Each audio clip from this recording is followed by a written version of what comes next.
On the morning when the courtroom turned silent, every camera focused on one person, Alicia Andrews, the only woman accused in the murder of Jacksonville rapper Julio Foolio. She was sitting in the defendant's seat, surrounded by lawyers and officers, while a giant screen showed surveillance footage of Foolio's lifeless body. The room was heavy with emotion. Family members cried, jurors stared in disbelief, and even the judge took a deep breath before continuing. But in the middle of that tension, Alicia did something that shocked everyone. She laughed. A small, cold smile appeared on her face as the prosecutors described the last moments of Foolio's life. It wasn't nervous laughter or tears hiding behind a grin. It looked deliberate.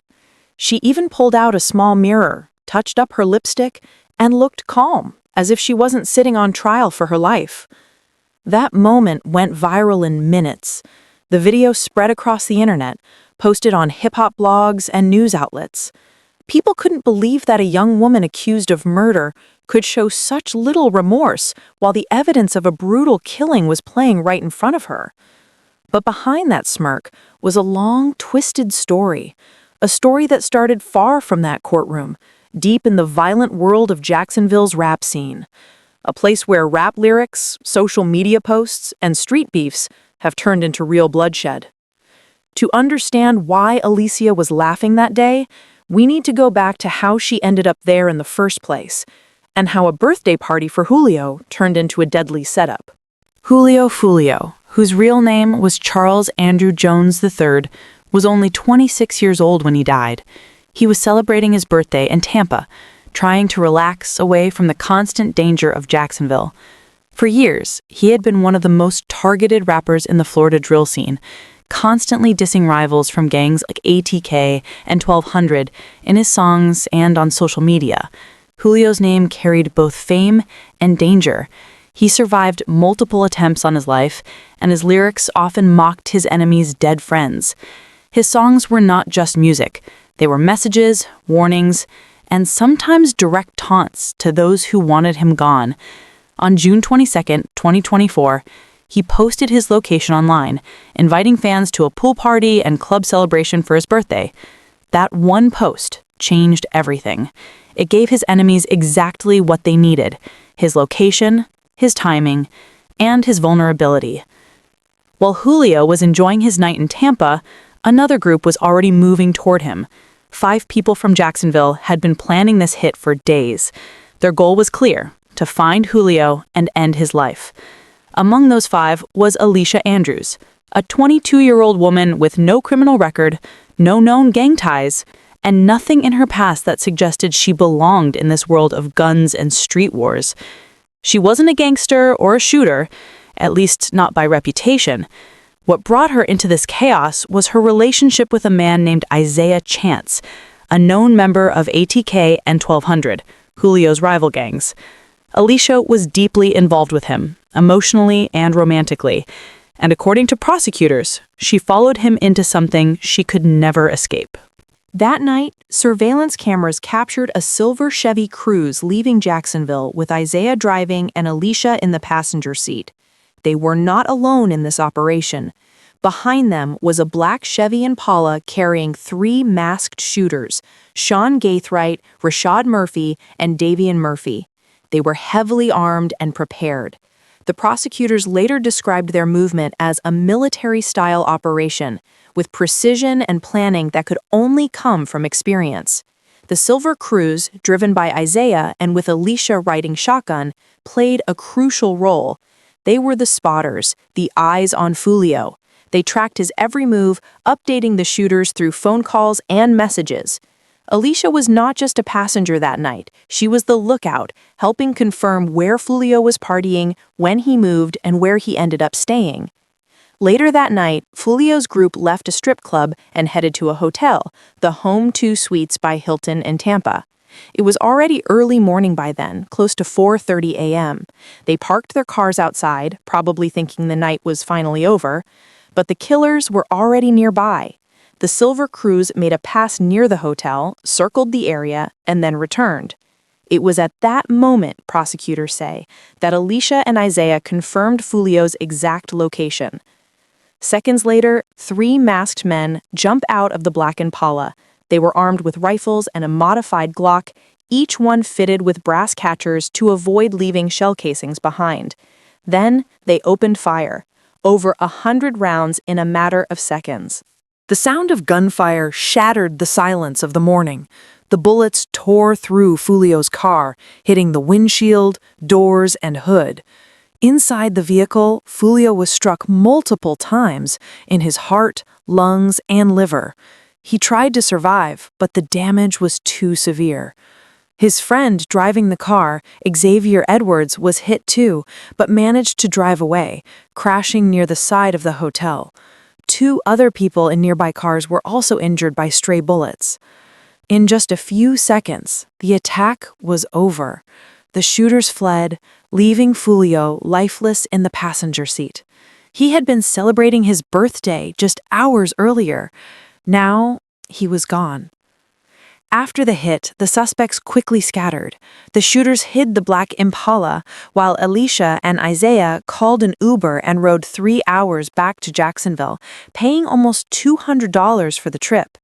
Just hours later, text messages started surfacing from one of the shooters, bragging about the murder.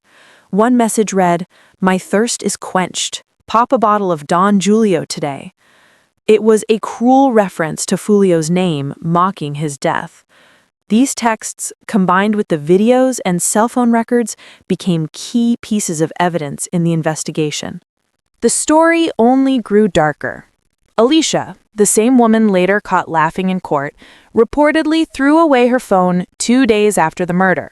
Prosecutors said this was a clear sign of guilt, an attempt to destroy evidence. When police finally arrested her, she claimed she had no idea what was happening that night. Her defense team argued that she thought it was just a road trip, a way to fix things with her boyfriend after a rough patch in their relationship. They even described her as a victim of emotional abuse and manipulation, saying Isaiah used her love to drag her into something she didn't understand.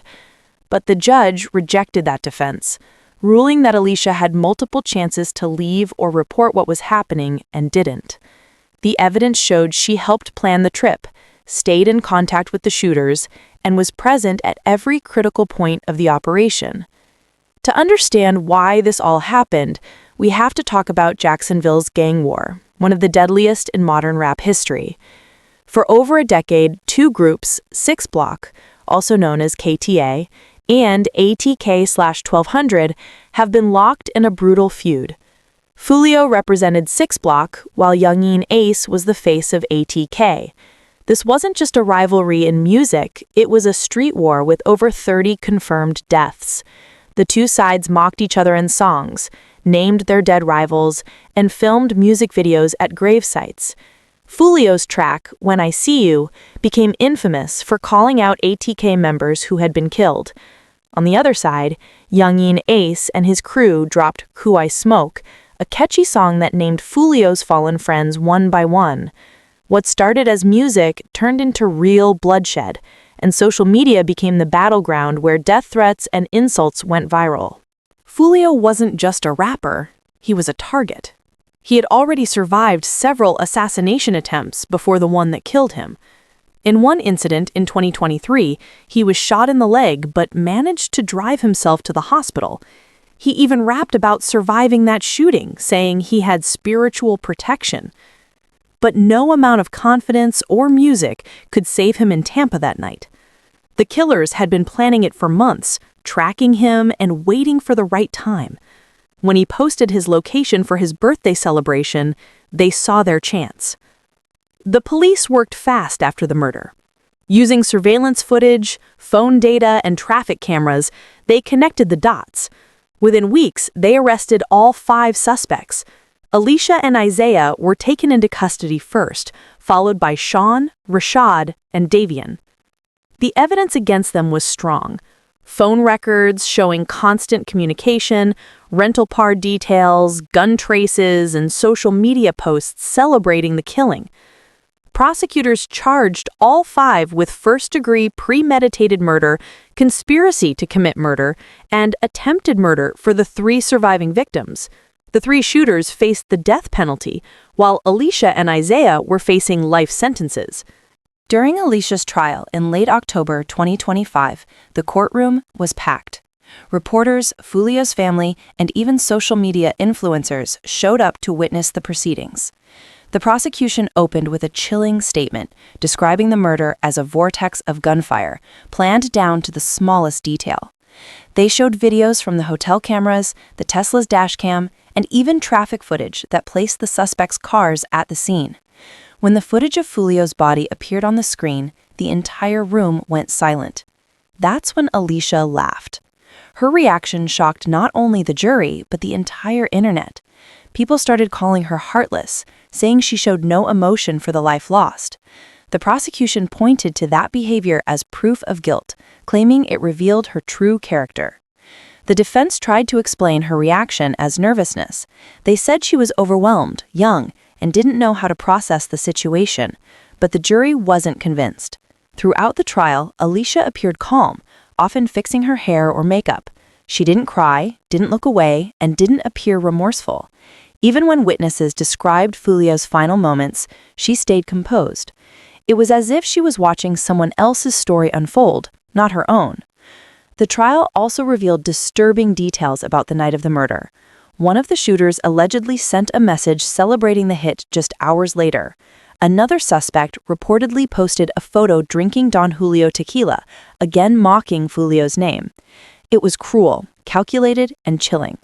The prosecutors used these messages to prove the murder was motivated by revenge and gang loyalty.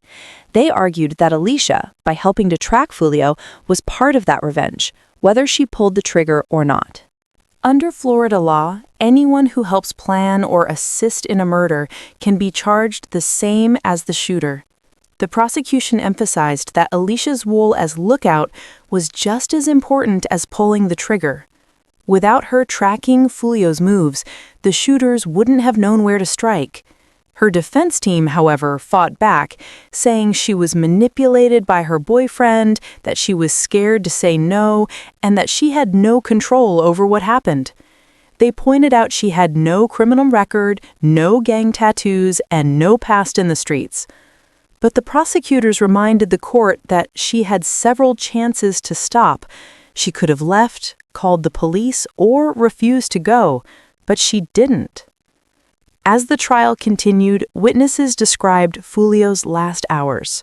Friends who were with him that night testified about how excited he was to celebrate his birthday, how he joked and danced, unaware that people were watching his every move. They described the chaos of the shooting, the screams, and the panic. Some said they ran into the hotel lobby, leaving trails of blood as they tried to hide. When the surveillance videos played in court, people couldn't hold back their tears. The sound of rapid gunfire echoed in the courtroom as Foolio's car was riddled with bullets. Those watching could see why this case became one of the most talked about trials in Florida. Beyond the courtroom, the streets were buzzing with talk. Some people said Alicia's laughter was a sign of guilt. Others said it was fear. There were even rumors that Foolio's people were already planning revenge, saying payback's already in motion. Whether true or not, it showed how deep this cycle of violence runs. Even with the suspects behind bars, the war between ATK and 6 Block still rages on. New diss tracks keep dropping, and social media continues to fuel the fire. The prosecutor made it clear that they would seek the maximum punishment for everyone involved. For the 3 shooters, that meant the death penalty. For Alicia, it meant life behind bars. Her lawyers said she was offered an 18-year plea deal, but she refused it, choosing to take her chances at trial. Maybe she thought she could convince the jury she was innocent. Maybe she really believed she didn't deserve life for something she didn't directly do. But as the evidence piled up, her chances grew slimmer. Her phone records, her car movements, and her actions after the murder all painted a picture of someone deeply involved. Even though Alicia was only 22, her name became infamous overnight. People called her the laughing killer, even though she wasn't the one who fired the shots. That one moment in court defined how the world saw her. Whether it was real arrogance or just shock, it didn't matter. The damage was done. And now she faces the possibility of spending the rest of her life in prison. As the trial moves toward its end, one thing is certain. This case is about more than just one murder. It's about the deadly mix of music, gangs, and social media that keeps claiming young lives. Foolio's death wasn't random. It was the result of years of violence and hate built through songs and online posts. His killers didn't just take his life. They turned his death into another story of revenge in a cycle that seems never ending. Alicia Andrews may not have pulled the trigger, but her decisions that night changed her life forever. In the end, when the final verdict comes, it won't just decide Alicia's fate. It'll stand as a symbol of how far things have gone in Jacksonville's rap war. The lines between music, real life, and murder have blurred completely. And as long as diss tracks keep turning into death lists, stories like Foolio's will keep repeating. On June 23, 2024, a young man lost his life while celebrating his birthday. His music may have been about survival and revenge, but in the end, the same world he rapped about took him away. The courtroom videos, the laughter, the gunfire, all of it became part of a story that feels too real to believe. And for Alicia Andrews, the young woman who smiled in court, it's a